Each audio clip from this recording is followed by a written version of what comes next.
In exercise 4-4, we're going to be entering adjusting entries into the journal.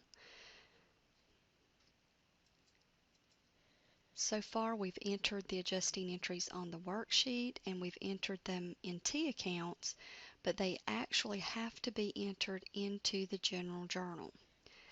So before you begin, you want to put in your heading, Adjusting Entries, and this tells the reader that all the entries that follow are adjusting entries, and therefore you don't need an explanation on each adjusting entry. So let's look at A. The prepaid insurance account shows a balance of $1,200. Of this amount, $690 has expired. Every time you approach an adjusting entry problem, you should be looking for the amount that was used up. In this case, it's telling you the amount that was used up. Of this amount, $690 has expired. In other words, $690 was used up. So I'm going to debit insurance expense for $690, and then I'm going to credit prepaid insurance for $690. Okay, so I will show the amount that's used up by debiting insurance expense for $690, and then I'm going to bring down my prepaid insurance account with a credit of $690.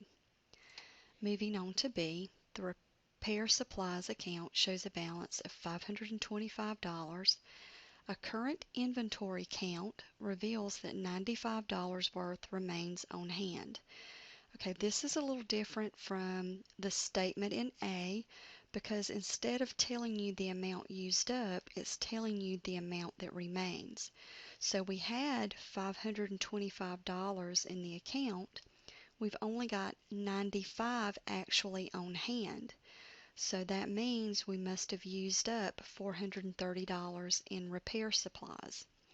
So we're going to debit repair supplies expense for $430, and we're going to credit repair supplies for $430.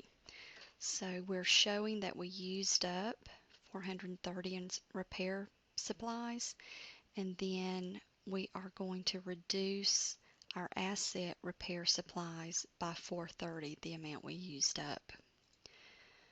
In C, office equipment is estimated to have depreciated $1,975. So you don't have to do any calculations here. You just have to remember the debit and credit for depreciation.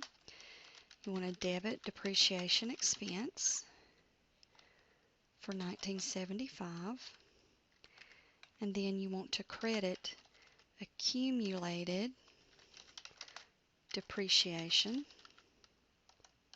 for $1,975. In D, we've got unpaid and unrecorded salaries total $230. That means we owe our employees $230 at the end of the period. So we're going to debit salaries expense for the amount owed, which was $230. And then we're going to credit salaries payable for the amount owed of $230.